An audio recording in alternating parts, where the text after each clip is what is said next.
जब सुने के होई भोजपुरी गाना बस बजे के चाही गाना।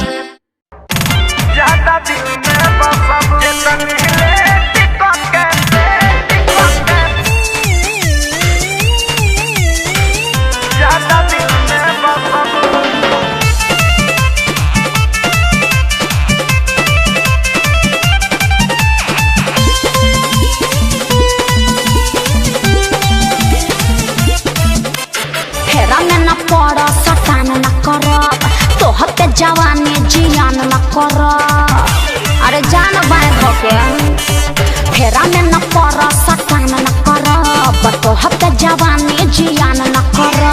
पीछा न छोड़ा बिगोरी केतनो कीली कर जाने धसाबू। पीछा न छोड़ा बिगोरी केतनो कीली कर जाने धसाबू। जबरी बका तजे तनहिले टिका के फसबू तने ज्यादा दिल में बसबू। जे तनले टिका के फसबू तने ज्यादा दिल में बसबू। तेज मत बना, ज्यादा दिल में बसबू, ज्यादा दिल में बसबू।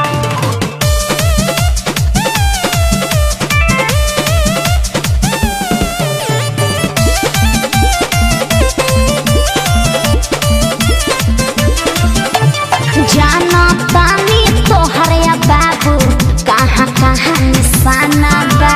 देखिया ता पर सुनो ये गोरी मनवा भइल दीवाना बा। आउट ऑफ कंट्रोल मत होकर बुझला ना। जाना तानी तोहरे बाबू कहाँ कहाँ निशाना बा। तहरा देखिया ता पर सुनो ये गोरी मनवा भइल दीवाना बा। अरे मीठी मीठी बात में फंसावना हमारा क्या पार्टी पढ़ावना। ऐसन आफर छोड़बू ता तू जीवन भर तरसबू। ना चाहिए तजे तनहिले टिका के फसबू तने ज्यादा दिल में बसबू। चल हट। जे तनले टिका के फसबू तने ज्यादा दिल में बसबू। अरे जाना अपन काम देखो। जे तनहिले टिका के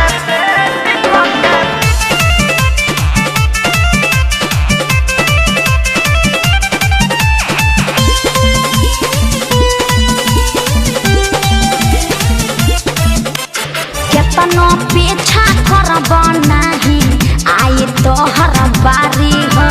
चिट्ठी पर आइल बारे न छोड़ी है तोहके कुंदन खेसारी हो। जबरी बका जे पटा देब। केतनो पीछा करब नाही आई तोहर बारी हो। चिट्ठी पर आइल बारे न छोड़ी है तोहके कुंदन खेसारी हो।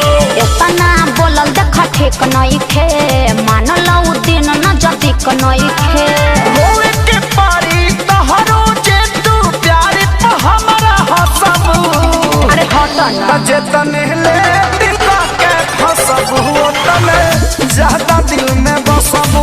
जे तनले टिका के फसबू तने ज्यादा दिल में बसबू। ज्यादा मत बोलो ठीक ना। पीछा न छोड़ा